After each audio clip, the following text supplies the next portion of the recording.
नमस्कार।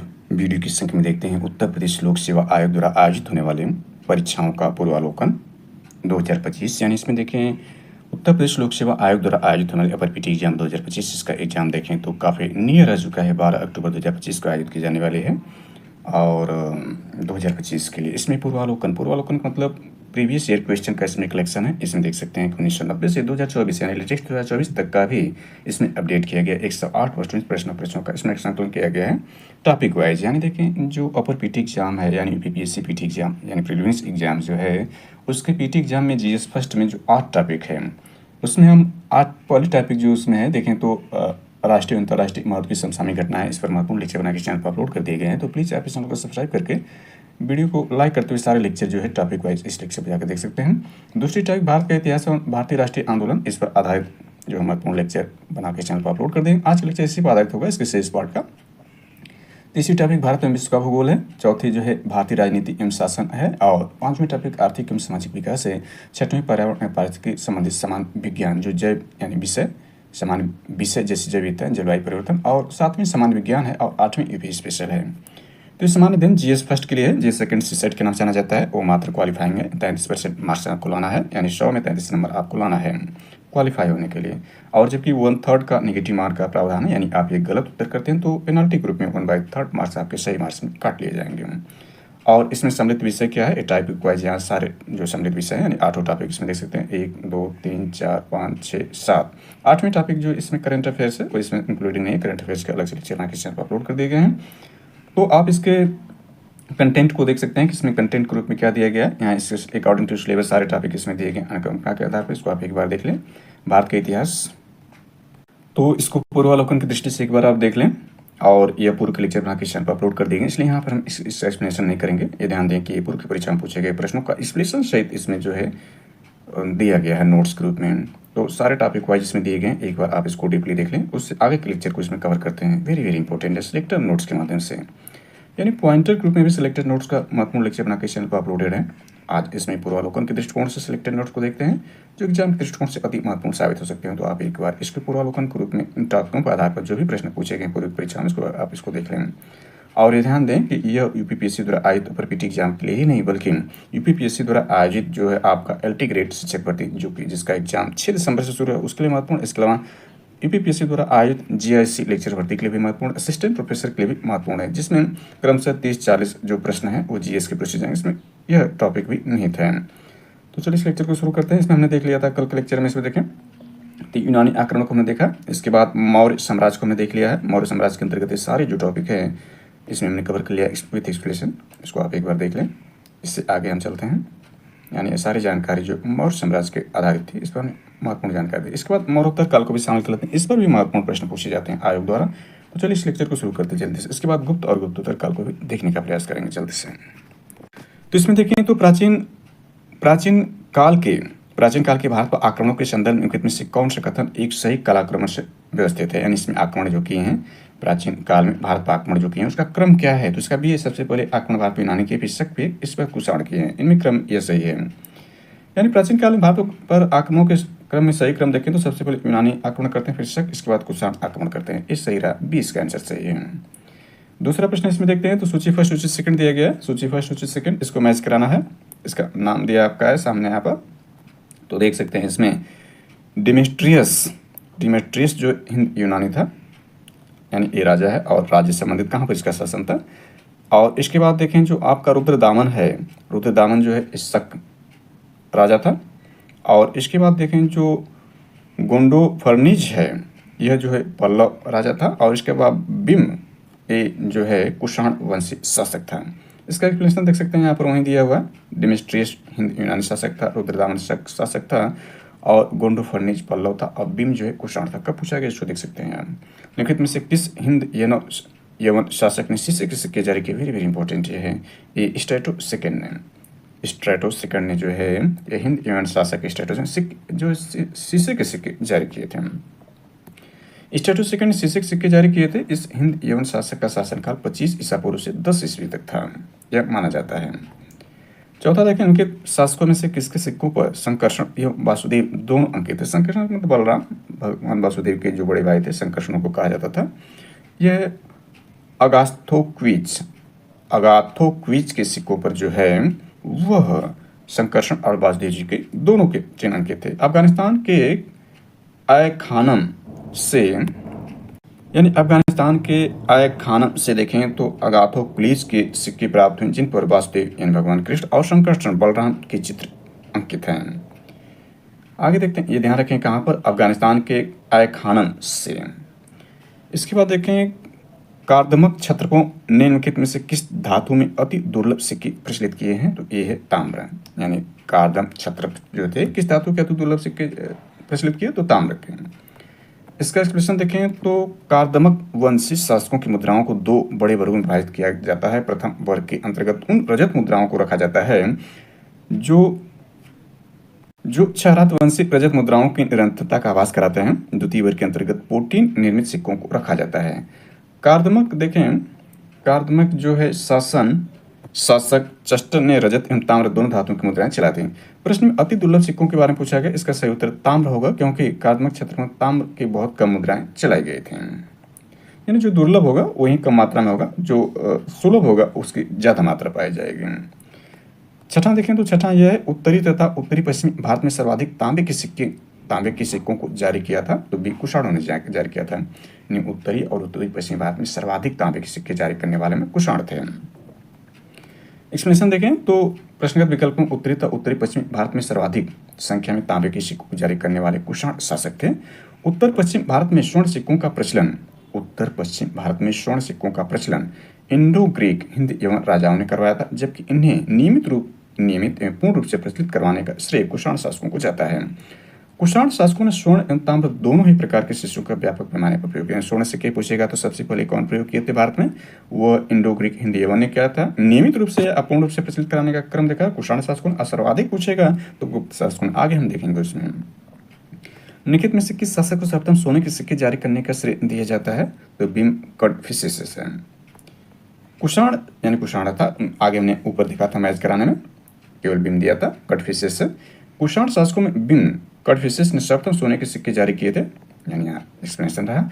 निम्नलिखित में से किसने भारत में स्वर्ण सिक्कों का प्रचलन नियमित उपयोग के लिए किया था? तो ये भीम कड़फिसेस नियमित रूप से किया था। कुषाण वंशी भीम कड़फिसेस जो कि कनिष्ठ प्रथम का पिता ने भारत में स्वर्ण सिक्कों का प्रचलन नियमित उपयोग के लिए किया, जबकि कुलुचफिडिसेस ने तांबे के सिक्के प्रचलित कराया था। प्राचीन भारत में किस एक ने नियमित रूप से सोने के सिक्के चलाए थे? कुषाण वंशों ने। बुद्ध का किसके सिक्कों पर अंकन हुआ है? तो कनिष्क के सिक्कों पर जो है बुद्ध का अंकन हुआ है। कुषाण शासक कनिष्क के सिक्कों पर जो है बुद्ध का अंकन मिलता है। यौधेय सिक्कों पर किस देवता का अंकन मिलता है? तो डी कार्तिकेय, भगवान शिव की और माता पार्वती के जो ज्येष्ठ पुत्र हैं कार्तिकेय हैं, इनका जो है यौधेय सिक्कों पर कार्तिकेय का अंकन मिलता है। यौधेय के सिक्कों पर कार्तिकेय का अंकन मिलता है।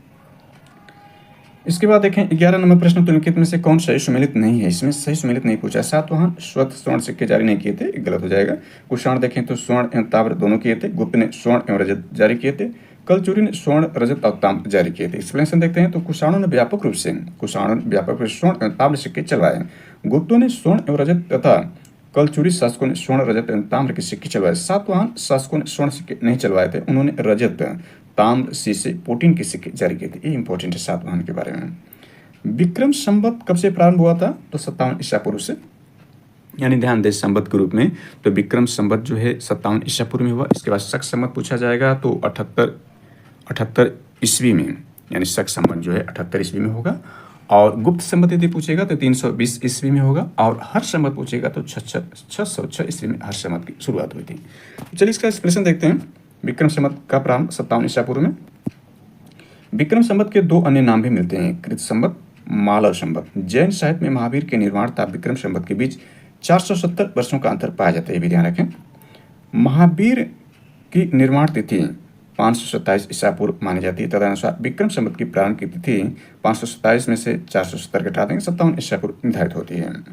और शक संवत और विक्रम संवत में अंतर को देख लें तो ये 57 है और वो 78 ईस्वी तक है। दोनों को ऐड कर देते हैं तो 8 7 15 7 4 12 1 13 135 वर्ष का दोनों शक संवत और विक्रम संवत में अंतर पाया जाएगा।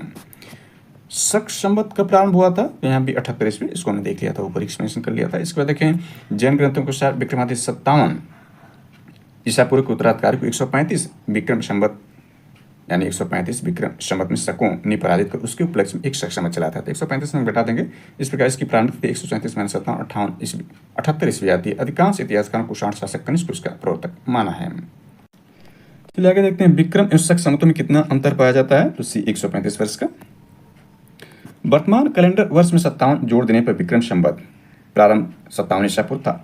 78 घटा देने पर शक संवत प्रारंभ 78 ईस्वी प्राप्त होता है। अर्थात वर्तमान कैलेंडर वर्ष 2025 का विक्रम संवत देखें तो 2082 हो जाएगा तथा शक संवत देखें तो 2025 में 78 1947 यानी शक संवत के हिसाब से देखें तो अभी 1947 ही चल रहा है, जो कि आज भारत की आज़ादी का वर्ष है। 15 अगस्त 1947 को जो है वो भारत को आज़ादी मिली थी।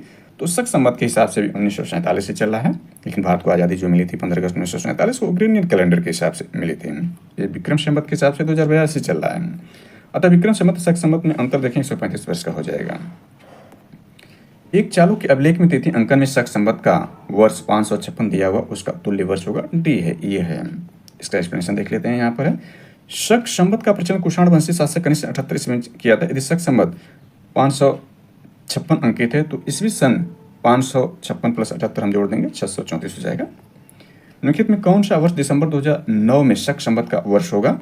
तो इसमें देख सकते हैं दिसंबर 2009 में शक संवत के लिए हम 78 में घटा दें 1931 होगा। ज्ञातम ग्रेनियर कैलेंडर और शक संवत में समानता अंतर समानता 78 वर्ष, जनवरी फरवरी माह मार्च में 21-20 तारीख तक 77 वर्ष होता है। कनिष्क के सारनाथ बौद्ध प्रतिमा अभिलेख की तिथि क्या है। तो 81 ईस्वी, ध्यान रखें कनिष्क के सारनाथ बौद्ध प्रतिमा अभिलेख की तिथि क्या 81 ईस्वी सन है। कनिष्क के सारनाथ बौद्ध अभिलेख की तिथि 81 ईस्वी। यह प्रतिमा मथुरा से लाकर कनिष्क के राज्यारोहण 78 ईस्वी के तीसरे वर्ष सारनाथ में स्थापित की गई थी। कुषाण शासक कनिष्क का राज्याभिषेक किस सन में हुआ था। 78 ईस्वी में हुआ था। कनिष्क के समकालीन अंकित नामों का अध्ययन करें और अंकित के आधार पर उत्तर यानी उत्तर कोड के अनुसार अपना उत्तर अंकित करें। तो इसमें देख सकते हैं, यानी इसमें देखें तो क्या कर रहा है, समकालीन अंकित नामों का अध्ययन करना है और अंकित के उत्तर कोड के अनुसार अपना उत्तर इंगित करना है। तो इसमें सी दे रहा है, सी का मतलब पहला दूसरा इसमें सही हो जाएंगे, यानी अश्वघोष और वसुमित्र हैं। कालिदास और कंबन इसमें नहीं। अश्वघोष कनिष्क के राजकवि थे, वसुमित्र भी कनिष्क के आश्रित विद्वान थे जिन्होंने चतुर्थ बौद्ध संगीत की अध्यक्षता की। कालिदास गुप्त काल में हुए थे जबकि कंबन 12वीं सदी में हुए थे। यानी कनिष्क के समकालीन लोग अश्वघोष और वसुमित्र थे और कालिदास गुप्त कालीन थे और कंबन जो है आपकी 12वीं सदी में हुए थे। अश्वघोष किसका समकालीन था, कनिष्क का अंकित में से कौन एक कनिष्क के दरबार में संबंध नहीं था। तो डी है पतंजलि जो है कनिष्क के दरबार में संबंध, जबकि ये लोग थे। इसमें देखें अश्वघोष, नागार्जुन, पार्श, चरक ये चारों कनिष्क के दरबार संबंधित थे, जबकि पतंजलि कनिष्क के दरबार संबंधित नहीं थे। पतंजलि ने पाणिनि के अष्टाध्यायी पर महाभाष्य की रचना की थी। महर्षि पतंजलि शुंगकालीन विद्वान थे। लेकिन में कौन कनिष्क प्रथम के दरबार में नहीं आया था। तो डी विशाख दत्त जो है एक कनिष्क प्रथम के दरबार में नहीं आया था। एक्सप्लेनेशन भी देख लेते हैं इसका। प्रख्यात संस्कृत नाटक मुद्रा राक्षस के रचनाकार विशाख दत्त गुप्त काल के विरोधी थे। अन्य तीनों प्रश्नगत व्यक्ति कनिष्क दरबार से संबंधित थे। निम्नलिखित नगरों में किसका उल्लेख कनिष्क के प्रवर्तक अभिलेख में नहीं है, ये ध्यान रखें कब पूछा गया है। तो ये है श्रावस्ती में। रबतक अभिलेख अफगानिस्तान में सुर्ख कोटक के निकट रबतक नामक स्थान से वर्ष 1993 प्राप्त हुआ था। यह यूनानी लिपि बैक्ट्रियन भाषा में लिखा गया। यह अभिलेख कुषाण वंश के शासक कनिष्क से संबंधित। इस अभिलेख में 4 शहरों के नाम उल्लेख है, जो है साकेत, कौशाम्बी, पाटलिपुत्र, श्री चंपा। इसमें श्रावस्ती का उल्लेख नहीं है। निम्नलिखित में विचार करना। कथन और कारण है। देखें कथन क्या, कुषाण फारस की खाड़ी और लाल सागर से होकर व्यापार करते थे। उनकी सुसंगठित नौसेना उच्च कोटि की थी। इसमें सी है, यानी ए सही परंतु आर गलत हो जाएगा। पेरिप्लस ऑफ द एरिथ्रियन सी और अरकामेडू में हुई खुदाई से ऐसे अनेक बंदरगाह और व्यापारिक केंद्रों को प्रसिद्ध साक्ष्य मिले जिसमें यह स्पष्ट होता है कुषाणों का व्यापार पश्चिमी विश्व की फारस खाड़ी और लाल सागर जलमार्ग से होता था। लेकिन सभी साक्ष्यों में किसी में भी कुषाणों के सशक्त नौसेना की उपस्थिति का उल्लेख नहीं मिलता है। इनमें से किस आयुर्वेदाचार्य ने तक्षशिला विश्वविद्यालय में शिक्षा प्राप्त की थी। तो सी और डी चरक और जीवक ने जो है यह तक्षशिला विश्वविद्यालय में शिक्षा प्राप्त की थी। देखें वर्तमान पाकिस्तान के रावलपिंडी जिले में स्थित तक्षशिला प्राचीन समय में गांधार राज्य की राजधानी थी। तक्षशिला के इतिहास में प्रसिद्धि का कारण इसका ख्याति प्राप्त शिक्षा केंद्र होना था, जहाँ अध्ययन के लिए दूर दूर से विद्यार्थी आते थे, जिसमें राजा तथा सामान्य जन दोनों ही सम्मिलित थे। कौशल के राजा प्रसेनजित, बिंबिसार के राजवैद्य जीवक, कनिष्क के राजवैद्य चरक, बौद्ध विद्वान वसुबंधु, चाणक्य आदि ने यही शिक्षा प्राप्त की थी। बौद्ध साहित्य में पता चलता है कि यह वैद्यक एवं धनुर्विद्या की शिक्षा के लिए विश्व में प्रसिद्ध था। तो ये इसका एक्सप्लेनेशन रहा। प्राचीन नगर तक्षशिला अंकित में से किनके बीच स्थित था तो ए है सिंधु तथा झेलम के बीच में, तक्षशिला सिंधु झेलम नदियों के मध्य में स्थित था। काव्य शैली का प्राचीनतम नमूना किसके अभिलेख में मिलता है तो ए है काठियावाद के रुद्रदामन के अभिलेख से मिलता है। इसमें देखें काठियावाद जूनागढ़ गुजरात के शक छत्रप रुद्रदामन का जूनागढ़ अभिलेख 150 ईस्वी गुजरात के गिरनार पहाड़ी पर प्राप्त हुआ। ब्रह्मी लिपि में उत्कीर्ण संस्कृत भाषा के अभिलेख अब तक प्राप्त संस्कृत अभिलेखों में सर्वाधिक प्राचीन है। इस अभिलेख में संस्कृत काव्य शैली का प्राचीनतम नमूना प्राप्त हुआ है। बिना बेकार के किसने सुदर्शन झील का जीर्णोद्धार कराया था तो डी रुद्रदामन प्रथम ने। जूनागढ़ अभिलेख से पता चलता है कि रुद्रदामन ने गिरनार के निकट सुदर्शन झील की मरम्मत बिना बेकार के ही करवाई थी, जो कि मूलतः मौर्य वंश के शासक चंद्रगुप्त मौर्य के आदेश पर बनवाई गई थी। इसमें सूची दिए गए, सूची फर्स्ट सूची सेकंड है, इसके आधार पर इसका आंसर देखें तो गांधार कला जो है यह देखें तीसरा कुषाण वंश से संबंधित है। इसके बाद देखें आपका जूनागढ़ शिलालेख देखें तो इसी को हमने देखा 4 रुद्रदामन से संबंधित है। और इसके बाद मिलिंद पन्नू देखें तो यह मिलिंदार संबंधित, अब तक शिला पतिक संबंधित है। इसका जो आंसर इसी रूप में दिया हुआ है। गांधार कला शैली एक संश्लेषण है, यानी गांधार कला शैली इसका संश्लेषण, इसका देख सकते हैं यहाँ पर डी है। डी का मतलब ये हो गया भारतीय तथा यूनानी कला का संश्लेषण है गांधार कला। भारतीय यूनानी मूर्ति शिल्प की सम्मिश्रण शैली गांधार शैली है। इस कला शैली के प्रमुख संरक्षक शक एवं कुशाण थे। इस कला के विषय बौद्ध होने के कारण इसे यूनानी बौद्ध कला भी कहा जाता है। अफगानिस्तान का बमियान प्रसिद्ध था तो डी बुद्ध प्रतिमा के लिए। अफगानिस्तान बमियान पहाड़ियों को काटकर बनाई गई बुद्ध प्रतिमाओं के लिए प्रसिद्ध था, लेकिन अफगानिस्तान में तालिबान शासन ने वर्ष 2001 में इस बुद्ध प्रतिमाओं को नष्ट करवा दिया था। पुष्यमित्र शुंग द्वारा 2 अश्वमेध यज्ञ किए जाने के बारे में जानकारी किस लेख से मिलती है तो सी अयोध्या लेख से। इसमें एक्सप्लेनेशन देखें इसका तो पुष्यमित्र शुंग अंतिम मौर्य शासक बृहद्रथ को पराजित, यानी बृहद्रथ का सेनापति था।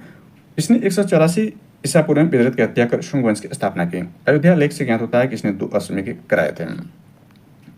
महाभाष्य के लेखक पतंजलि समकालीन थे तो पुष्यमित्र शुंग के। महाभाष्य के लेखक पतंजलि शुंग वंश के संस्थापक शासक पुष्यमित्र शुंग यानी 184 से 148 ईसा पूर्व के समकालीन थे। मौर्यों के बाद दक्षिण भारत में सबसे प्रभावशाली राज्य कौन हुआ था तो सातवाहन हुआ था। इसके बाद में एक्सप्लेनेशन, मौर्यों के बाद दक्षिण भारत में सबसे प्रभावशाली राज्य सातवाहनों का था। पुराणों में इस वंश के संस्थापक का नाम सिंधु, सिमुक या सिप्रक दिया गया है, जिसने कर्ण वंश के राजा सुशर्मा का वध करके अपना शासन स्थापित किया था। सिमुक निम्न वंशों में किसका संस्थापक था सातवाहन का। निम्न राजवंशों में सबसे पुराना राजवंश कौन है, इसमें चालुक्य, पल्लव इत्यादि दिए हुए हैं तो डी इसमें सातवाहन पुराना है, यानी प्रश्नगत राजवंश सबसे पुराना राजवंश सातवाहन है। इस वंश सिमुक का समय कुछ स्रोतों के अनुसार 200 ईसा पूर्व माना जाता है। कुछ स्रोतों में इसे कर्ण वंश के अंतिम शासक सुशर्मा के समकालीन ईसा पूर्व प्रथम शताब्दी माना जाता है। सातवाहनों की राजधानी कहाँ अवस्थित थी तो ए है अमरावती थी। सातवाहनों की वास्तविक राजधानी प्रस्थान या पैटर्न अवस्थित थी। पुराणों में इस राजवंश को भ्रांशवृत या आंध्र जाति कहा गया है। इसकी आरंभिक राजधानी अमरावती जो वर्तमान आंध्र प्रदेश में है। निम्न में से कौन सा स्थान सातवाहनों की राजधानी थे, प्रतिष्ठान थे। निम्नलिखित शासकों में किसके लिए एक ब्राह्मण प्रयुक्त हुआ है तो सी है गौतमी सातकर्णी के लिए। सातवाहन शासक गौतमी पुत्र सातकर्णी को नासिक अभिलेख में एक ब्राह्मण कहा गया, जिसका तात्पर्य अद्वितीय ब्राह्मण है। 36 देखें तो नीचे दिए गए यानी कथन और कारण है तो अभी कथन देखें और इसका कारण है। सातवाहन काल में संस्कृत के साथ प्राकृतिक व अन्य लोक भाषाओं का विकास हुआ। सातवाहन राजाओं ने साहित्य रचना के लिए संस्कृत तथा अन्य लोक भाषाओं को अपनाया। तो ये देखें ए है, ए का मतलब यानी ए तथा आर दोनों सही है और ये जो है आर का सही स्पष्टीकरण है। एक्सप्लेनेशन देख सकते हैं। सातवाहन नरेश स्वयं विद्वान, विद्या प्रेमी विद्वानों के आश्रयदाता थे। हाल नामक राजा ने प्राकृतिक भाषा में गाथा सप्तशती नामक श्रृंगार रस प्रधान गीति काव्य की रचना की थी। हाल के दरबार में गुणाद तथा सर्ववर्मन जैसे उच्च कोटि के विद्वान निवास करते थे। गुणाद ने बृहत कथा नामक ग्रंथ की रचना की। यह 85 प्राकृतिक में लिखा गया है। सर्ववर्मन ने कांतंत्र नामक संस्कृत व्याकरण की रचना की। कन्हेरी की एक अभिलेख से प्राप्त होता है, कन्हेरी एक गुफा जो महाराष्ट्र में है, कि एक सातवाहन रानी संस्कृत का प्रयोग करती थी। इस प्रकार स्पष्ट सातवाहन युग में संस्कृत के साथ साथ प्राकृतिक अन्य लोक भाषाओं का विकास हुआ तथा संस्कृत और अन्य लोक भाषाओं के साहित्य की रचना हुई। इसके बाद देखें सातवाहन शासकों से कौन सा कथन सत्य है। सातवाहन नरेश प्राकृतिक भाषा के पोषक थे। सातवाहन काल में कला के लोक पक्ष को अधिक प्रोत्साहन मिला, इसमें दोनों सही है। सातवाहन शासकों ने प्राकृतिक भाषा को बढ़ावा दिया। सातवाहन शासक हाल ने प्राकृतिक भाषा में गाथा सप्तशती नामक श्रृंगार रस प्रधान गीति काव्य की रचना की। इस प्रकार कथन एक सही है। सातवाहन काल में स्थापत्य मूर्ति कला के उदाहरण प्राप्त हुए जो बौद्ध धर्म से संबंधित थे। इस काल में कला के लोक पक्ष को अधिक प्रोत्साहन मिला था, दूसरा भी सही है। निम्नलिखित में से किस वंश के शासकों ने पुराणों में श्री पर्वती कहा गया है तो बी युवक इक्ष्वाकु। इसमें देखें इक्ष्वाकु वंश के शासकों को पुराण में श्री पर्वती यानी श्री पर्वत का शासक था आंध्र भृत्य आंध्रों का नौकर कहा गया। पहले वे सातवाहनों के सामंत थे, किंतु उनके पतन के बाद उन्होंने अपनी स्वतंत्रता घोषित कर दी। इस वंश का संस्थापन श्री शांतमूल था। निम्न राजाओं में कौन जैन धर्म का संरक्षक था? तो डी खारवेल है। इसका एक्सप्लेनेशन देखें तो कलिंग का चेदी वंशी शासक खारवेल प्राचीन भारतीय इतिहास के महानतम सम्राटों में एक था। उड़ीसा यानी आधुनिक ओडिशा प्रांत के भुवनेश्वर के निकट स्थित उदयगिरी पहाड़ी की हाथी गुम्फा में उसका एक बिना तिथि का अभिलेख प्राप्त हुआ। यह अभिलेख खारवेल का इतिहास जानने का एकमात्र स्रोत इसका जैन धर्म के प्रति भारी झुकाव था। कलिंग नरेश खारवेल निम्न से किस वंश से संबंधित है? चेदी से। हाथी गुम्फा का अभिलेख किस शासक के विषय में जानकारी देता है? खारवेल के बारे में जानकारी देता है। निम्नलिखित में से कौन सा युग सही सुमेलित नहीं है? तो सी। इसमें भीतरी में देखें तो पुलकेशिन द्वितीय से संबंधित नहीं है, जबकि नासिक गौतमी सातपूर्ण हाथी गुफा खारवेल गिरनार जो रुद्रदाम से संबंधित है। इसका एक्सप्लेनेशन देखें तो गौतमी को सातकर्णी सातवाहन का शक्तिशाली था। इसके 3 अभिलेख प्राप्त हुए, 2 नासिक था, 1 कारले से। उदयगिरी पहाड़ी की हाथी गुम्फा से कलिंग के शासक खारवेल का एक बिना तिथि का अभिलेख प्राप्त हुआ है। भीतरी स्तंभ लेख यानी यहाँ ध्यान रखें क्योंकि स्पेसिफिक महत्वपूर्ण है। भीतरी स्तंभ लेख का संबंध गुप्त शासक स्तंभगुप्त से है, जबकि पुलकेशिन द्वितीय का संबंध एलो अभिलेख से, जो कि प्रशस्ति के रूप में था। उसकी भाषा संस्कृत है। रुद्रदामन प्रथम का जूनागढ़ गिरनार में शक संबत 72 150 ईस्वी का अभिलेख प्राप्त होता है। आगे देखते हैं तो गुप्त एवं गुप्तोत्तर काल से संबंधित इसमें कितने सिलेक्टेड नोट्स पूर्वालोकन प्रश्न इसमें दिए गए हैं। निम्नलिखित शासकों में से किस एक ने 4 अश्वमेध का संपादन किया था? तो बी है प्रवर सेन प्रथम ने। इंपॉर्टेंट हो जाता है। वाकाटक शासक प्रवर सेन प्रथम ने 4 अश्वमेध यज्ञों का संपादन किया था। इसके साथ उसने अनेक वैदिक यज्ञ भी किए थे। भारत का नेपोलियन किसे कहा जाता है? तो डी समुद्रगुप्त कहा जाता है। एक्सप्लेनेशन देखते हैं किस प्रकार से। इतिहासकार विंसेंट आर्थर स्मिथ ने अपनी रचना the early history of India में समुद्रगुप्त की वीरता इन विजयों पर मुग्ध होकर उसे भारतीय नेपोलियन की संज्ञा दी। प्रथम गुप्त शासक जिसने परम भागवत की उपाधि धारण की थी? तो बी हो जाएगा समुद्रगुप्त है। नालंदा एवं गया के ताम्रपत्रों के अनुसार समुद्रगुप्त वह प्रथम गुप्त शासक था जिसने परम भागवत की उपाधि धारण की थी। ज्ञातव्य कुछ पुस्तकों में परम भागवत उपाधि धारण करने वाला पहला शासक चंद्रगुप्त द्वितीय बताया गया है। लोक सेवा आयोग ने भी इस प्रश्न का उत्तर चंद्रगुप्त द्वितीय माना है, परंतु विश्वविद्यालय अनुदान आयोग ने इस प्रश्न का उत्तर समुद्रगुप्त माना है। चलिए आगे देखते हैं इसमें क्या आपका बनता है। तो यह इलाहाबाद का अशोक स्तंभ किसके शासन के बारे में सूचना प्रदान करता है? तो डी समुद्रगुप्त के बारे में। इलाहाबाद का अशोक स्तंभ लेख समुद्रगुप्त 335 से 375 ईस्वी के शासन के बारे में सूचना प्रदान करता है। इस स्तंभ समुद्रगुप्त के संधि विग्रह हरिशरण ने संस्कृत भाषा में प्रशंसात्मक वर्णन प्रस्तुत किया, जिसे प्रयाग प्रशस्ति कहा गया है। इसमें समुद्रगुप्त की विजयों का उल्लेख है। प्रयाग प्रशस्ति किसके सैन्य अभियान के बारे में जानकारी देता है? समुद्रगुप्त के बारे में। समुद्रगुप्त के प्रयाग प्रशस्ति वाले स्तंभ निम्नलिखित में से किसका लेख मिलता है? ए इसमें जहांगीर का। तो इसमें देखें प्रयाग प्रशस्ति समुद्रगुप्त के विषय में जानकारी का एक महत्वपूर्ण स्रोत है। इसकी रचना समुद्रगुप्त के संधि विग्रह सचिव हरिशरण ने की थी। कनिंघम के मतानुसार यह लेख मूलतः कौशाम्बी में खुदवाया गया था। अकबर ने इसे कौशाम्बी से मंगवा इलाहाबाद यानी आधुनिक प्रयागराज के किले में स्थापित कराया। इस पर जहांगीर का एक लेख है। रानी का अभिलेख, ध्यान रखें इसमें जहांगीर का भी है। जहांगीर का एक लेख रानी का अभिलेख एवं अशोक द्वारा कौशाम्बी के महामात्रों के संग भेद रोकने के लिए निर्देश भी उत्कीर्ण इसमें है। पृथ्वी प्रथम वीर उपाधि धारण की थी। वेरी वेरी इंपॉर्टेंट है। इस समुद्रगुप्त ने। इतिहासकार तेज राम शर्मा ने अपनी पुस्तक a political history of the imperial Guptas में उल्लेख किया है कि समुद्रगुप्त ने अश्वमेध यज्ञ किया। इसके बाद उसने पृथ्व्यामा प्रतिरथ की उपाधि धारण करने की। इसका अर्थ ऐसा व्यक्ति इसका पृथ्वी पर कोई प्रतिद्वंदी न हो, पृथ्वी का प्रथम वीर। उत्तर प्रदेश लोक सेवा आयोग ने अपने संशोधन इस प्रश्न को मूल्यांकन से बाहर कर दिया था, डिलीट कर दिया था। इसके बाद सूची के हिसाब से देखें। सूची फर्स्ट दक्षिण भारत के समुद्रगुप्त के समकालीन नरेश और उनके राज्य कौन रहे। यहाँ पर देख सकते हैं, यहाँ सीधे इसके आंसर पर चलते हैं। तो यहाँ पर देख लेते हैं धनंजय जो है कुस्तलपुर से इसका राज था। नीलराज का अवमुक्त में था। उग्रसेन का पालक्का में था। विष्णुगोपा जो कांची से संबंधित था। तो इस प्रकार से इसका आंसर सही जो बन जाएगा वो सी बन जाएगा, यानी 2143 इसका आंसर सही होगा। अगला देखें निम्नलिखित में से किस गुप्त राजा का एक अन्य नाम जो देवगुप्त भी था? तो बी इसमें है। चंद्रगुप्त द्वितीय का अन्य नाम देवगुप्त था। गुप्त शासक चंद्रगुप्त द्वितीय विक्रमादित्य का एक नाम देवगुप्त मिलता है, उसके अन्य नाम देवराज व देवश्री भी मिलते हैं। इंपॉर्टेंट है, आप ये सारे नाम याद रखें। दिल्ली की कुव्वत उल इस्लाम मस्जिद के प्रांगण में उन्नत प्रसिद्ध लौह स्तंभ किसकी स्मृति में बनाया गया? चंद्र यहाँ दिया है। दिल्ली में मेहरौली नामक स्थान से मेहरौली लौह स्तंभ लेख प्राप्त हुआ है, जो वर्तमान में कुतुब मीनार के समीप। इसमें चंद्र नामक किसी राजा की उपलब्धियों का वर्णन किया गया, जिसका समीकरण गुप्तवंशी शासक चंद्रगुप्त द्वितीय से किया जाता है। एक मान्यता के अनुसार चंद्रगुप्त द्वितीय विक्रमादित्य के समय मेहरौली लौह स्तंभ उदयगिरी पहाड़ियों के पास विष्णुगिरी में स्थित था। चंद्रगुप्त द्वितीय विष्णु का उपासक था। भगवान विष्णु के सम्मान में उसने इस लौह स्तंभ का निर्माण कराया था। इस स्तंभ के शीर्ष भाग पर भगवान विष्णु के वाहन गरुड़ का चिन्ह अंकित था। शक विजेता किसे जाना जाता है? तो सी है, चंद्रगुप्त द्वितीय को शक विजेता जाना जाता है। एक्सप्लेनेशन देखें तो गुप्त सम्राट चंद्रगुप्त द्वितीय विक्रमादित्य को शक विजेता कहा गया है। पश्चिम भारत के अंतिम शक राजा रुद्र सिंह थर्ड को चंद्रगुप्त द्वितीय विक्रमादित्य ने 5वीं सदी के प्रथम दशक परास्त कर पश्चिम भारत में शक सत्ता को उन्मूलन किया था। शकों को हराने के कारण चंद्रगुप्त विक्रमादित्य एक अन्य उपाधि सकारी भी है, उसने इस उपलक्ष्य में चांदी के सिक्के चलवाते हैं। सकारी इस युग कहा जाता है, शक विजेता इस युग कहा जाता है चंद्रगुप्त द्वितीय को। इंपॉर्टेंट है। चंद्रगुप्त सेकेंड अंकित में से कौन से कथन सही है इसके बारे में? तो शक विजय के संदर्भ में इसने सबल प्रमाण इस नरेश की रजत मुद्राएं हैं, सही है। इन मुद्राओं का तौल माप 33 ग्रेन हुआ करते थे, ये भी सही है। 1 2 दोनों सही। इसमें देखें शक विजय के उपरांत चंद्रगुप्त द्वितीय ने शकों के अनुकरण पर पहली बार रजत मुद्राओं को प्रचलित किया था। इन मुद्राओं का वजन समांतर 30 से 33 ग्रेन होता था। अतः प्रश्न दोनों विकल्प सही हो जाएंगे। कौन सा राजा हुणों के आक्रमण से अत्यंत विचलित हुआ था? तो सी गुप्त वंश से। हुणों का पहला भारतीय आक्रमण गुप्त सम्राट स्कंदगुप्त के शासनकाल में हुआ था। स्कंदगुप्त के हाथों वे बुरी तरह परास्त हुए।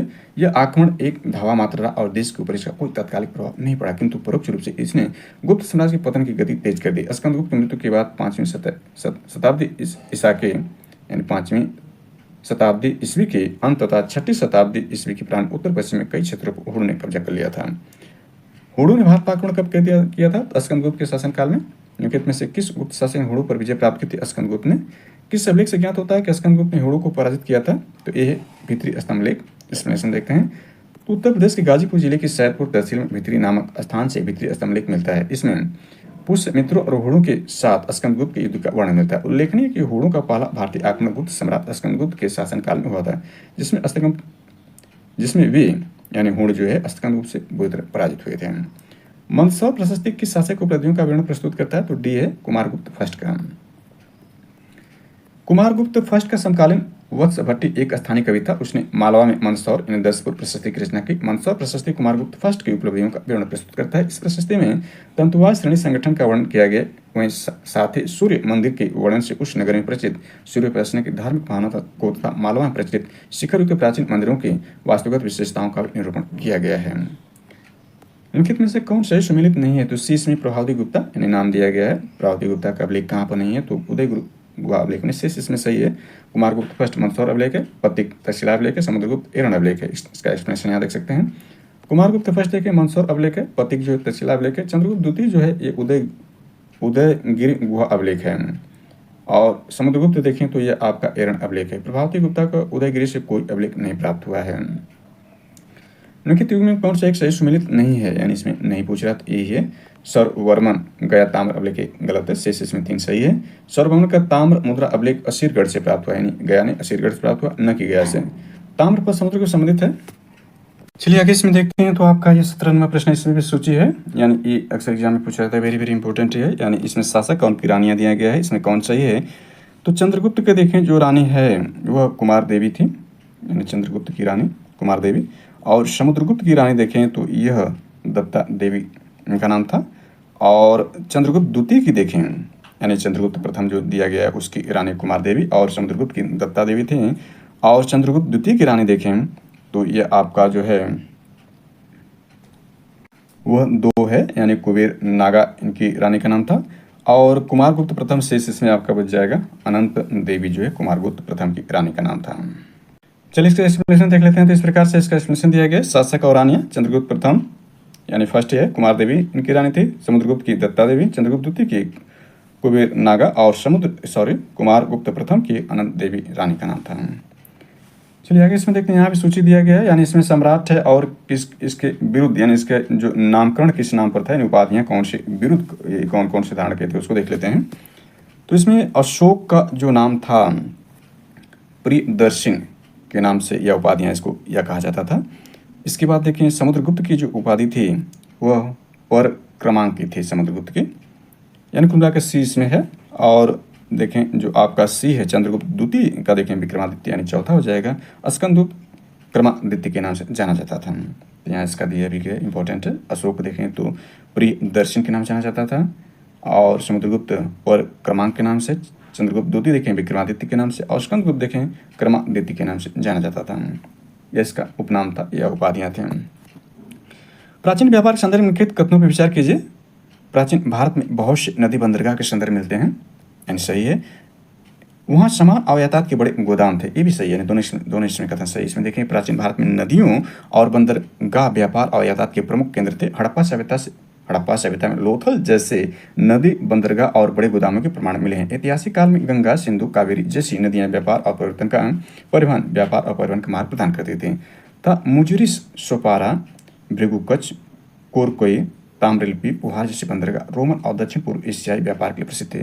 प्राचीन भारत में बड़े गोदामों के अनाज और सामान का संग्रह होता था जो व्यापार को संगठित बनाते थे। विश्व में देखें गुप्त काल में उत्तर भारतीय व्यापार मुख्यतः में से किस एक पत्तन से संचालित होता था? एक ताम्रलिप्ति से देखें तो गुप्त काल में उत्तर भारतीय व्यापार क्या होता था? इस पत्तन से संचालित होता था। गुप्त काल में ताम्रलिप्ति बंगाल का एक प्रमुख बंदरगाह था जहां से उत्तर भारतीय व्यापार दक्षिण पूर्व एशिया, चीन, लंका, जावा, सुमात्रा इत्यादि देशों के साथ होता था। पश्चिमी भारत का प्रमुख बंदरगाह देखें तो भृगु कच्छ यानी भड़ौस था गुजरात में, जहां से उत्तर भारत का पश्चिमी देशों के साथ समुद्री व्यापार होता था। गुप्त काल में उत्तर भारत का सर्वाधिक व्यापार दक्षिणी पूर्व एशिया से होता था। अतः इस काल का प्रमुख बंदरगाह देखें ताम्रलिप्ति था, परंतु अन्य बंदरगाहों जैसे भड़ौस, कल्याण, काम्बे आदि से भी उत्तर भारतीय व्यापार होता था। उपयुक्त प्रश्न में सर्वाधिक उपयुक्त उत्तर ताम्रलिप्ति होगा। साथ ही यदि विकल्प में उपयुक्त सभी विकल्प होते तो सटीक उत्तर सभी होता है। एक्सप्लेनेशन इसका 21 देखें तो मुख्यतः में से कौन गुप्त काल में अपने आयुर्विज्ञान विषय की रचना के लिए जाना जाता था? तो इसमें देख सकते हैं इतने नाम दिए हैं। सुश्रुत को शल्य क्रिया का जनक कहा जाता है। इसमें सुश्रुत देखें तो इस शल्य क्रिया जो सर्जरी उसका जनक कहा जाता है। ये काशी के रहने वाले थे। इनका काल देखें तो 600 ईसा पूर्व माना जाता है। शौनक ऋग्वेद कालीन ऋषि थे, यानी शौनक इसमें देखें तो ऋग्वेद ऋषि थे। शूद्रक गुप्त कालीन नाटककार, यानी इसमें शूद्रक देखें तो गुप्त कालीन नाटककार इतिहासकार थे। सौमिल गुप्त कालीन नाटककार हैं जिसे कालिदास ने भाषा और कविपुत्र के साथ याद किया। इस प्रकार गुप्त काल में औषधि के क्षेत्र में उपयुक्त में किसी कार्य नहीं था। चूंकि गुप्त काल का प्रारंभ 275 एडी यानी ईस्वी से, यानी श्रीगुप्त इसके संस्थापक रहा, जो सुश्रुत के सामान्य काल 600 बीसी से 1500 बीसी के करीब 1000 वर्ष बाद का है, यानी सुश्रुत काफी पुराने हैं। इसे सुश्रुत को गुप्त काल के समकालीन मानना औचित्यपूर्ण नहीं होगा। यानी इस प्रकार से देखें तो एक्सप्लेनेशन के हिसाब से प्रश्न गलत पूछ दिया गया है। चंद्रगुप्त के 9 रत्नों में निम्नलिखित कौन से फलित ज्योतिष से संबंधित था? तो सी है। इसमें देखें छपड़क, इसमें जो छपड़क यानी चंद्रगुप्त के 9 रत्न थे, चंद्रगुप्त के 9 रत्नों में से जो फलित ज्योतिष से संबंधित था वो छपड़क था।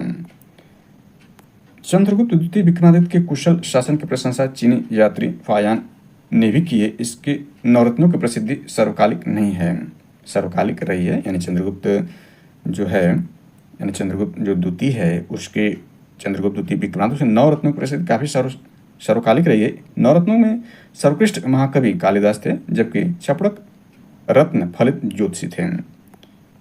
गुप्त स्वर्ण मुद्रा को कहा जाता था, क्या कहते थे? दिनार कहते थे। गुप्त काल में स्वर्ण मुद्रा को दिनार कहा जाता था। चीनी यात्री फायान के अनुसार लोग दैनिक क्रय विक्रय में कौड़ियों का प्रयोग करते थे। गुप्त काल में रजत मुद्राओं को क्या नाम दिया गया था? तो सी जो रूपक नाम दिया गया था। इसका एक्सप्लेनेशन गुप्त शासकों के सिक्के यानी गुप्त शासकों के सिक्के उत्तर प्रदेश, बिहार, बंगाल, मध्य प्रदेश, राजस्थान, उड़ीसा में पाए गए हैं। सिक्कों का सबसे प्रसिद्ध प्राप्ति स्थल राजस्थान का भरतपुर बयाना है। इसके द्वारा जारी किए चांदी के सिक्के रूपक कहलाते थे तथा स्वर्ण मुद्राओं को दिनार कहा जाता था। निम्नलिखित में से किस गुप्त शासक ने सर्वप्रथम सिक्के जारी किए थे? तो ये होगा चंद्रगुप्त प्रथम ने। गुप्त शासकों में चंद्रगुप्त प्रथम द्वारा सर्वप्रथम सिक्के जारी किए गए थे। चंद्रगुप्त प्रथम के पूर्व के शासकों श्रीगुप्त एवं घटोत्कच द्वारा सिक्के जारी करने कोई साक्ष्य उपलब्ध नहीं है। रजत सिक्के जारी करने वाला प्रथम गुप्त शासक कौन था? तो सी हो जाएगा, चंद्रगुप्त द्वितीय है। रजत सिक्के जारी करने वाला प्रथम गुप्त शासक चंद्रगुप्त द्वितीय विक्रमादित्य था, जिन्हें गुप्त काल में रूपयक या रूपक कहा जाता है। चंद्रगुप्त द्वितीय ने शक मुद्राओं के ही अनुसरण पर रजत मुद्राओं को उत्कीर्ण करवाया था। सत्य प्रथा का प्रथम अभिलेखीय साक्ष्यांश प्राप्त होता है एरण से। सत्य प्रथा का प्रथम अभिलेखीय साक्ष्य एरण से प्राप्त हुआ। यह अभिलेख 502 ईस्वी का, जिसमें गोपराज नामक सेनापति की स्त्री पत्नी के सती होने का उल्लेख मिलता है। प्राचीन भारत में किस वंश का शासनकाल स्वर्ण युग के नाम जाता है? सी गुप्त वंश का। यानी गुप्त काल को इतिहासकारों ने भारत का स्वर्ण युग कहा है। इस काल को क्लासिक युग या भारत का पेरिक्विन भी कहा जाता है। अपनी जिन विशेषताओं का गुप्त काल को स्वर्ण काल कहा जाता है। इस प्रकार से महान सम्राटों का श्रेष्ठ शासन, आर्थिक समृद्धि, धार्मिक सहिष्णुता काल, भारतीय संस्कृति का प्रचार काल, साहित्य, विज्ञान, कला के उत्कर्ष का काल रहा। लेकिन कौन गुप्तकालीन प्रशासनिक विभाजन का सही अनुक्रम, यानी गुप्त काल में प्रशासनिक विभाजन का सही अनुक्रम क्या इसमें है? तो ये होगा, यानी सबसे ऊपर भुक्ति थी, उसके नीचे विषय के नीचे भी थी और सबसे नीचे ग्राम की प्रशासनिक इकाई थी। एक्सप्लेनेशन देख सकते हैं यहाँ पर, काफ़ी अच्छे ढंग से एक्सप्लेनेशन दिया है। गुप्त काल में साम्राज्य को भुक्ति यानी साम्राज्य को भुक्ति नामक प्रांतों में विभाजित किया गया था। इन्हें आगे क्रमशः विषय, विधि और फिर ग्राम विभाजित किया गया था। यानी देखें, सबसे पहले राष्ट्र रहा, राष्ट्र को सम्राट चलाता था, यानी गुप्त सम्राट चलाते थे। राष्ट्र को देश या भुक्ति में बांटा गया था। इसको उपरिक यानी इसको उपरिक जो है चलाते थे, यानी इसका जो नायक था उपरिक के हाथों में था देश या भुक्ति। विषय जो था विषयपति चलाते थे या चार्ज विषयपति को दिया गया था। विधि देखें तो आयुलन व विधि महत्व को दिया गया था। ग्राम का जो अधिकारी था ग्रामिक या अष्टकुलधारी कहलाता था। गुप्तकाल प्रांतीय प्रशासन ये है। निम्नलिखित में से किस काल में स्त्रियों की पुरुषों से बराबरी थी? तो डी है, इनमें से किसी में नहीं था। गुप्तकाल, चोलकाल, मौर्यकाल किसी में नहीं था। वह देखें तो ऋग्वैदिक काल में ऐसी व्यवस्था थी। ऋग्वैदिक काल को छोड़कर प्राचीन भारतीय इतिहास में स्त्रियों की स्थिति कभी अच्छी नहीं रही। गुप्त, मौर्य और चोर काल में स्त्रियों की स्थिति संबंधित कुछ सीमित प्रसंगों को छोड़कर उनकी दयनीय स्थिति का साक्ष्य मिलता है। अतः स्त्रियों को पुरुषों की बराबरी प्रश्नगत किसी काल में नहीं माने जा सकते हैं। हिंदू विधि द्वारा मान्य कर कितना था? तो बी है, उपज का 6वां भाग यानी 1/6। प्राय सभी धर्मशास्त्रों के अनुसार भू राजस्व की दर 1/6 उपज का 6वां भाग रखी जाती थी। प्राचीन भारत में सिंचाई कर को क्या कहते थे? ये है विदक भागम कहते थे। एक्सप्लेनेशन देख लेते हैं। तो यह है, प्राचीन भारत में सिंचाई कर को विदक भागम अथवा उदक भाग कहा गया है। हिरण्य मौर्य काल में लिया जाने वाला नगद कर था। गुप्त अभिलेखों में भूमि कर को उदरंग अथवा उदरंग कहा गया है। प्राचीन भारत के राजपूत युगीन संस्कृति में उल्लेख है कि ऊपर का भूमि पर अस्थायी तथा अस्थायी रूप से रहने वाले किसानों को लिया जाता था। इसके बाद कारण और कथन के रूप में दिया गया है। सामंतवाद का विकास गुप्तोत्तर काल की कृषक संरचना की प्रमुख विशेषता है। इस काल में भूस्वामी, मध्यस्थ वर्ग, आश्रित कृषकों पर कृषक वर्ग अस्तित्व में आया। तो इसमें दोनों सही है, यानी ए और आर दोनों सही था। एक सही व्याख्या भी करा है, एक्सप्लेनेशन देख सकते हैं। गुप्तोत्तर काल में बढ़ते भूमि दानों के फलस्वरूप भूस्वामी, मध्यस्थ वर्ग एवं आश्रित कृषक वर्ग अस्तित्व में आया। मुख्यतः इसी कारण वे सामंतवाद का विकास गुप्तोत्तर काल की कृषक संरचना की प्रमुख विशेषता रही है। तीसरी शताब्दी की वारंगल प्रसिद्ध था। तीसरी शताब्दी में वारंगल क्यों प्रसिद्ध था? तो सी, इसमें लोहे के यंत्र उपकरणों हेतु। तीसरी शताब्दी में वारंगल लोहे के यंत्र उपकरणों हेतु प्रसिद्ध था। कौशेय शब्द का प्रयोग किया गया है। सी, रेशम के लिए। गुप्त एवं गुप्तोत्तर काल में रेशम के लिए कौशेय शब्द का प्रयोग किया गया है। मुख्यतः में से किसने हूण शासक मिहिर कुल को पराजित किया था? तो बी, इसमें यशोधर्मन ने पराजित किया था। चीनी यात्री हिंसांग था मंदसौर स्तंभ लेख के साक्ष्य से ज्ञात होता है कि सर्वप्रथम गुप्त नरेश नरसिंह गुप्त बालादित्य के पश्चात मालव नरेश यशोवर्मन द्वारा मिहिर कुल को बुरी तरह पराजित किया गया था। कहा जाता है कि शतरंज का खेल उद्भूत हुआ था भारत में। शतरंज का खेल भारत में उद्भूत हुआ था। महाभारत में से चतुरंग के नाम जाना जाता था। भारत से ईरान तत्पश्चात यूरोप में पहुंचा। कपिल मुनि द्वारा प्रतिपादित दार्शनिक प्रणाली क्या है? तो बी, यानी इसमें जो है सांख्य दर्शन जो है कपिल मुनि द्वारा प्रतिपादित है। यानी सांख्य दर्शन भारतीय दर्शन के प्राचीनतम संप्रदाय में परिगणित है। महर्षि कपिल की सांख्य दर्शन का अधिष्ठापक आचार्य माना जाता है। कहा जाता है कि उन्होंने सांख्य सूत्र नामक ग्रंथ की रचना की। सांख्य दर्शन प्रतिपादित किया कपिल द्वारा, यानी महर्षि कपिल द्वारा। योग दर्शन के प्रतिपादक कौन रहे हैं? तो ए है, पतंजलि रहे हैं। महर्षि पतंजलि को योग दर्शन का प्रतिपादक आचार्य माना जाता है। यद्यपि भारतीय परंपरा में योग साधना का इतिहास अत्यंत प्राचीन है। उपनिषद, महाभारत, भगवद गीता के साथ साथ जैन और बौद्ध मतों में योग संबंधी क्रियाओं का विवेचन प्राप्त होता। तथापि सर्वप्रथम महर्षि पतंजलि ने सुसंबद्ध दार्शनिक सिद्धांत के रूप में योग का विवेचन किया था। इसलिए पतंजलि दर्शन भी कहा गया है। न्याय दर्शन को प्रचारित किया था। तो बी हो जाएगा, गौतम ने। न्याय दर्शन का प्रवर्तन गौतम ने किया है, जिसे अक्षपाद भी कहा जाता है। न्याय का शाब्दिक अर्थ तर्क या निर्णय है। न्याय दर्शन में 16 पदार्थों या तत्वों का अस्तित्व स्वीकार किया गया है। न्याय दर्शन का मूल ग्रंथ गौतम कृत न्याय सूत्र है। मुख्यतः में कौन सा युग में दर्शन प्रचारक सही सुमिलित है? तो बी हो जाएगा, न्याय गौतम जी का है। इसमें देखें, न्याय दर्शन गौतम जी का, पूर्व मीमांसा दर्शन जैमिनी का, सांख्य दर्शन कपिल मुनि का, और वेदांग दर्शन उत्तर मीमांसा बादरायण का, और वैशेषिक दर्शन कणाद मुनि का, और योग दर्शन महर्षि पतंजलि का है। इसके बाद सूची फर्स्ट सूची सेकंड देख सकते हैं। यहाँ दर्शन और मोक्ष प्राप्त करने के तरीके हैं। तो इसका सही आंसर चलते हैं, सीधे देखते हैं। यानी इसमें देखें, सही सुमिलित जो आपका है बी है। बी का मतलब हो जाएगा 43 बार। यानी इसमें आंसर देखें तो न्याय दर्शन तार्किक चिंतन है। मीमांसा दर्शन वैदिक अनुष्ठान इसमें दिया गया है। सांख्य दर्शन में वास्तविक ज्ञान का ग्रहण, और वेदांत दर्शन देखें तो आत्मज्ञान है। कर्म का सिद्धांत संबंधित है, यानी मीमांसा से। कर्म का सिद्धांत मीमांसा से संबंधित है। इसे पूर्व मीमांसा, कर्म मीमांसा या धर्म मीमांसा भी कहा जाता है। नव्य न्याय संप्रदाय स्कूल के संस्थापक कौन थे? तो बी और डी। बी का मतलब गंगेश और उदयन है। मिथिला के प्रसिद्ध तर्कवादी उदयन या उदयाचार्य न्याय दर्शन के प्रख्यात विद्वान, उनकी रचना कुसुमांजलि को नव्य न्याय दर्शन का मूल स्रोत भी कहा जाता है। कई विचारक उदयन के नव्य न्याय दर्शन संप्रदाय का वास्तविक संस्थापक मानते हैं। कुछ विचारक गंगेश ये नव्य न्याय दर्शन की संग्रहित किया था, इसको संस्थापक मानते हैं। इसके बाद यहाँ पर देख सकते हैं 44 नंबर ये दिया गया है, इसमें आंसर देखें तो ये सारे आंसर सही है। इस हिसाब से विक्रम संवत 58 या 57 ईसा पूर्व हमने शुरू में देख लिया। शक संवत 78 ईस्वी में, गुप्त काल सन 319 में, ये 320 अक्सर पूछा जाता है। भारत में मुसलमान शासन का युग 1192 से हुआ और हर संवत 606 ईस्वी में शुरू हुआ था, उसको हमने पूर्व में देख लिया था। तो विक्रम संवत देखें तो 58 ईस्वी पूर्व या 57 ईसा पूर्व तक, शक संवत 78 ईस्वी से प्रारंभ हुआ। यद्यपि गुप्त वंश की स्थापना श्रीगुप्त ने की थी, तथापि गुप्त काल के प्रारंभ तात्पर्य गुप्त सम्राट अर्थात चंद्रगुप्त प्रथम शासन काल प्रारंभ 319 ईस्वी। साथ ही 8वीं शताब्दी ईस्वी के प्रारंभ में ही मोहम्मद बिन कासिम द्वारा भारत के सिंध प्रांत को अधिकृत कर लिया गया था, परंतु भारत में मुसलमान शासन का युग मोहम्मद गोरी की तराइन के द्वितीय युद्ध में विजय 1192 ईस्वी से माना जाता है। इसी प्रकार प्रश्न चारों कथन सही है। यहाँ यदि गुप्त काल के प्रारंभ के आशय श्रीगुप्त से और भारत मुस्लिम का युग 1206 गुलाम वंश के स्थापना माना जाता है, विश्व उत्तर ये होगा। यहाँ इस देख सकते हैं। पुराणों के अनुसार चंद्रवंशी शासकों का मूल स्थान क्या था, तो सी प्रतिष्ठानपुरी है। पुराणों के अनुसार चंद्रवंश या सोमवंश क्षत्रिय वर्ण के 3 मूल वंशों में अन्य 2 सूर्यवंश अग्निवंश में एक था। चंद्रवंशी शासकों का मूल स्थान त्रेता युग में प्रयाग था, परंतु प्रलय के पश्चात द्वापर युग में चंद्रवंशी सामान्य प्रतिष्ठान वर्तमान जोशी प्रयाग में राजधानी स्थापना की गई। हर्ष के समय की सूचनाएं किसकी पुस्तकों में मिलती है, तो बी इसमें कल्याण। देखें हर्ष के समय की विस्तृत सूचना उसके दरबारी कवि बाणभट्ट की कृति हर्षचरित से प्राप्त होती है। इससे जुड़ी कुछ सूचनाएं कल्याण कृति राजतरंगिणी से मिलती है। कालिदास विमर्शन की रचनाओं में हर्ष से संबंधित किसी भी सूचना को उल्लेख नहीं है, क्योंकि हर्ष से पूर्व के काल के हैं।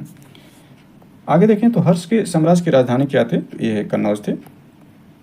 चीनी स्रोतों से पता चलता है हर्ष एवं राजश्री दोनों साथ साथ कन्नौज के राजसिंहासन बैठे थे। हर्ष ने अपनी राजधानी थानेश्वर से कन्नौज स्थानांतरित की ताकि वह राजश्री को प्रशासनिक कार्यों में पूरी तरह सहायता प्रदान कर सके। यह हर्ष से विस्तृत साम्राज्य के शासन करने के लिए उपयुक्त था। सम्राट हर्ष ने अपनी राजधानी थानेश्वर से कहाँ स्थानांतरित, कन्नौज की थी। सम्राट हर्षवर्धन ने 2 महाधार्मिक सम्मेलन का आयोजन किया था, वे कौन है, तो ये है कन्नौज था प्रयाग में किया था।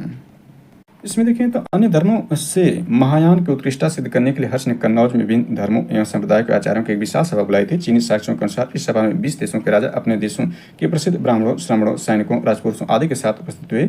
इस सभा की अध्यक्षता हिंसांग ने की थी। साथ ही हर्ष के समय प्रति 5वें वर्ष प्रयाग के संगम क्षेत्र में एक समारोह का आयोजन किया जाता है, जिसे महामोक्ष परिषद कहा गया है। हिंसांग स्वयं 6ठे समारोह में उपस्थित था। इसमें 18 देशों के राजा सम्मिलित हुए थे।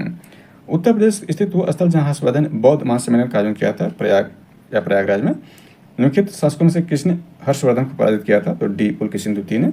यानी हर्ष की विजयों के फलस्वरूप उसके राज्य की पश्चिमी सीमा नर्मदा नदी तक पहुंच गई थी। उधर पुलकेशिन द्वितीय भी उत्तर की राज्य का विस्तार करना चाहता। ऐसे स्थिति में दोनों के बीच युद्ध असंभाव्य हो गया। फलतः नर्मदा के तट पर दोनों के बीच युद्ध हुआ, जिसमें पुलकेशिन द्वितीय ने हर्ष को पराजित किया। पुलकेशिन द्वितीय की एलो प्रसिद्ध हिंसांग का विवरण इस युद्ध के साक्ष्य हैं। हिंसांग किसके शासनकाल में भारत आया था, तो बी हो जाएगा सम्राट हर्ष के। एक्सप्लेनेशन देखें तो हर्षवर्धन के समय की महत्वपूर्ण सर्वप्रमुख घटना चीनी यात्री हिंसांग भारत आगमन थे। उसकी उत्कृष्ट अभिलाषा महात्मा बुद्ध के चरण चिन्हों द्वारा पवित्र किए गए स्थानों देखने थे एवं पवित्र बौद्ध ग्रंथों का अध्ययन करने के थे, जो उस समय भारत में सुलभ थे। इस उद्देश्य की पूर्ति उसने तांग शासक की राजधानी चांगन से भारतवर्ष के लिए 629 ईस्वी प्रस्थान के अपनी भारत यात्रा के प्रश्न एक ग्रंथ लिखा, जिसे शिव की कहा गया है। शिव की नामक यात्रा विवरण निम्नलिखित में किससे जुड़ा है, हिंसांग से। हर्ष के दरबार में हिंसांग को एक दूत के रूप में किसने भेजा था, तो डी हो जाए उपयुक्त में कोई नहीं। हिंसांग चीन के तांग वंशी शासक तांग सुई के समकालीन था। इसी के राज्य का नागरिक था। तुर्क आक्रांताओं की वजह से ताइतुंग ने अपने नागरिकों के लिए पश्चिम विदेश यात्रा बैन लगा रखा था। हिंसांग ने तांग शासकों की राजधानी चंगन से स्वतंत्र रूप से न कि दूत भारतवर्ष के लिए 629 में प्रस्थान किया। भारत प्रवास के बाद जब वो वापस चीन पहुंचा था, सम्राट उसकी कृतियों के लिए उसे दंडित करने के बजाय उसका स्वागत किया था और उसे अपना आध्यात्मिक सलाहकार नियुक्त किया था। चीनी यात्री हिंसांग किस विश्वविद्यालय में अध्ययन किया था, तो डी नालंदा विश्वविद्यालय में। 637 ईस्वी में हिंसांग नालंदा विश्वविद्यालय के। इस समय वहाँ के कुलपति आचार्य शिलभद्र थे। लगभग 1.5 वर्ष तक नालंदा में निवास कर उसने योग शास्त्र का अध्ययन किया। इसके बाद वह बंगाल, उड़ीसा, धान्य कटक होता हुआ कांची पहुंचा। अपनी यात्रा के दूसरे दौर में हिंसांग पुनः नालंदा और वहाँ से व्याख्यान दिए। चीनी लेखक भारत का उल्लेख किस नाम से करते हैं, तो बी हो जाएगा इन टू के नाम से। प्राचीन कालीन चीनी लेखकों ने भारत का नाम युनतिन या थियान टू के नाम से किया है।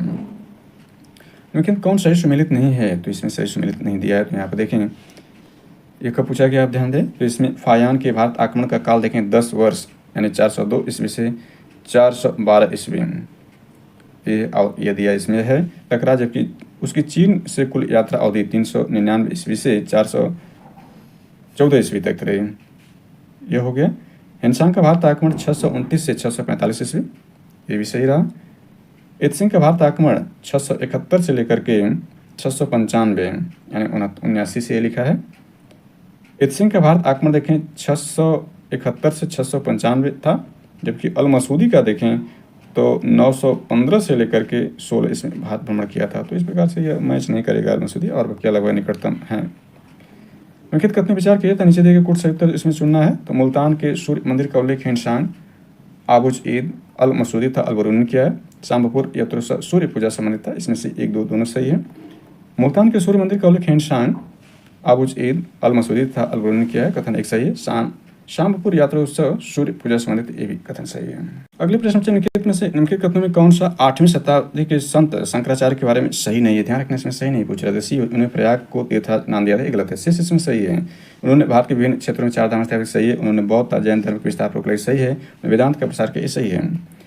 इसका एक्सप्लेनेशन काफी डिटेल देखें। शंकराचार्य को शंकर, श्री शंकराचार्य आदि नाम से जाना जाता है। 8वीं शताब्दी में उनका जन्म केरल के एक छोटे से गांव कलाडी में हुआ था। शंकराचार्य के समय बौद्ध और जैनियों के प्रभाव में आकर हिंदुत्व समाप्त होता जा रहा था। इसी को रोकने के लिए उन्होंने वेदांत पर बल दिया। हिंदू धर्म में इन्हीं उत्थान के प्रयासों पर उन्हें सर्वाधिक प्रसिद्धि मिली। वेदों के अध्ययन और संकल्प में उन्होंने संपूर्ण भारत की पैदल यात्रा की। उनके दर्शन को अद्वैत वेदांत के नाम से जाना जाता है। शंकराचार्य द्वारा स्थापित 4 मठ वर्तमान में भी हैं।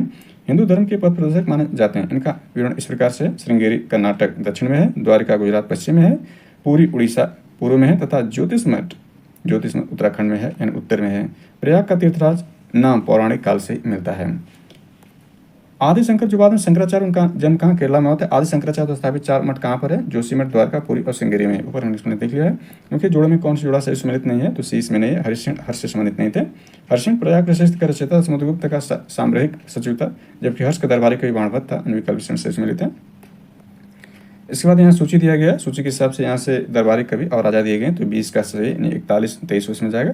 अमीर खुसरो देखें तो अलाउद्दीन खिलजी से संबंधित था। कालिदास देखें तो ये चंद्रगुप्त द्वितीय से संबंधित था। हरिश्चंद्र देखें तो दूसरा इसमें समुद्रगुप्त, और बाणभट्ट देखें हर्षवर्धन से संबंधित था। अमीर खुसरो अलाउद्दीन खिलजी का दरबारी कवि था। कालिदास चंद्रगुप्त सेकंड दरबारी कवि एवं 9 रत्न में से एक थे। हरिश्चंद्र समुद्रगुप्त का सामरिक सचिव था। बाणभट्ट हर्षवर्धन दरबारी कवि थे। इसके बाद प्राचीन भारत में स्थापत्य कला इत्यादि इसमें दिए गए हैं, जो नेक्स्ट लेक्चर में होंगे। स्थापत्य कला हमने देख लिया। प्राचीन भारत में जो जितने राजवंश थे और उससे संबंधित जो जानकारी थी, महत्वपूर्ण जानकारी जो सिलेक्टेड नोट्स के माध्यम से पूरा अवलोकन पूछे गए थे, तो सारी जानकारी हम देख चुके हैं। इसके बाद यह स्थापत्य कला और साहित्य इत्यादि की जानकारी नेक्स्ट लेक्चर में देखते हैं।